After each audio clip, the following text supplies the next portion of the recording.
کیونکہ جس قوم کی آبادی بڑھتی ہے، اور آپ کی اطلاع کے لیے عرض ہے، میرے اس بیان کو لوگوں نے غلط رخ پر لے کر گئے تھے. میں نے ایک دفعہ بیان کیا تھا کہ کراچی میں پٹھانوں کی آبادی کا ریشو بڑھ رہا ہے، اس سے سیاسی سطح پہ فیوچر میں پٹھان غالب آ جائے گا. اس سے خدا کی قسم پٹھان قوم کا مذاق اڑانا مقصد نہیں تھا، صرف یہ بتانا مقصد تھا کہ سیاسی سطح پہ غلبہ بھی اسی وقت ممکن ہے جب آپ کا گروتھ ریشو بڑھے.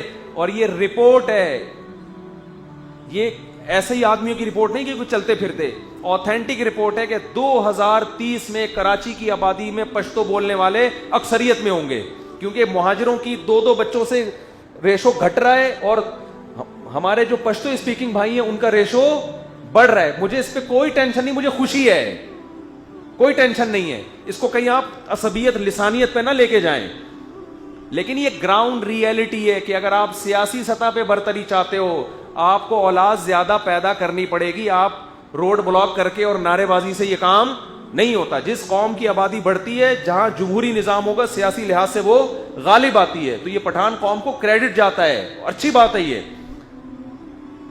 اور یہ دنیا میں ایسا ہو رہا ہے. میں تو پشاور میں جا کے لوگوں کو بیان کرتا ہوں کہ تم لوگ 2 بچے والی پالیسی پہ نہیں آ جانا، کیونکہ اگر مسلمانوں کی کوئی قوم، چاہے وہ پٹھان ہو، چاہے پنجابی ہو، چاہے مہاجر ہو، چاہے سرائکی ہو، مسلمانوں کی کسی قوم کا گروتھ ریشو بڑھنے سے اسلام کا گروتھ ریشو بڑھے گا. نہیں آ رہی بات؟ تو ہمیں خوشی اس لیے کہ مسلمانوں کی قوم ہے نا، تو بڑھے گی تو گروتھ ریشو کس کا بڑھے گا.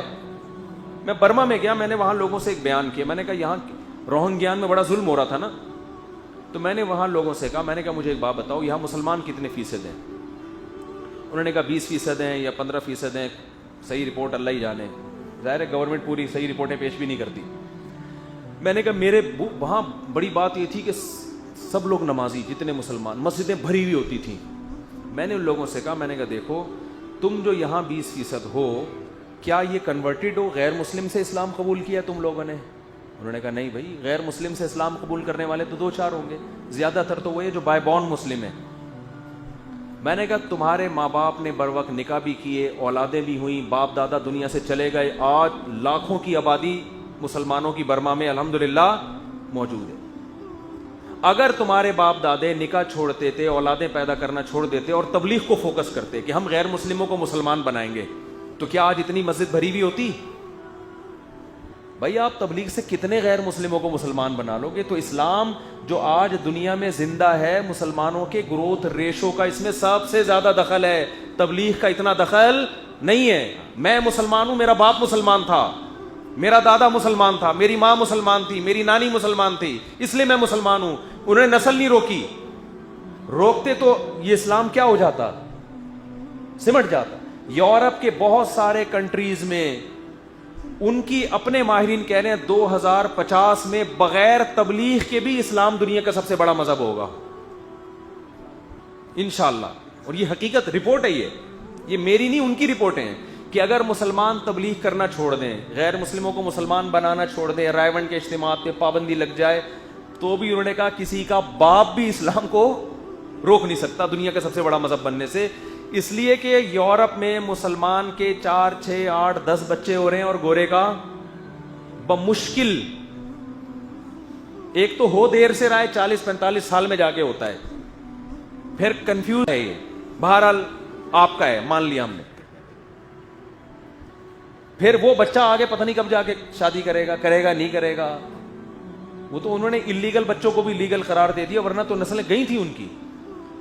تو یہ گراؤنڈ ریئلٹی ہے. اس سے جب آپ کی آبادی بڑھے گی، آپ کا کلچر غالب آئے گا، تو آپ کی زبان دنیا میں غالب آئے گی. تو آپ یہ کیسی بات ہے، آپ اپنی نسل روک کے اپنے آپ کو ختم کر رہے ہو یار. دنیا میں اس سے بڑا بے وقوف دنیا میں کوئی ہے جو اپنی نسل روک رہا ہے؟ وہ اپنے ہی کلچر کو اپنے ہاتھوں سے موت کے گھاٹ اتار رہا ہے. تو جس قوم نے اپنے کلچر کو پروموٹ کرنا ہے، جس قوم نے اپنی زبان کو پروموٹ کرنا ہے، اس قوم کو اپنی نسل کو بڑھانا پڑے گا. سمجھتے ہو کہ نہیں سمجھتے ہو؟ اردو جو دنیا میں اتنی بڑی زبان ہے، اس میں گورنمنٹ کا کردار نہیں ہے کہ گورنمنٹ میں اردو کو تو گورنمنٹ ہمیشہ سے گلے گھوٹتی آ رہی ہے، انڈیا کی حکومت بھی اور پاکستان کی حکومت بھی، اردو کو تھوڑی. لیکن اردو آج دنیا کی اتنی بڑی زبان کیوں ہے؟ آبادی زیادہ ہے بھائی، اس لیے ہے اتنی بڑی زبان. پشتو اتنی بڑی زبان کیوں ہے؟ آبادی زیادہ ہے. تو جو قوم منورٹی میں اس کی زبان بھی سمٹ گئی, جو قوم پھیل رہی اس کی زبان بھی دنیا میں پھیل رہی.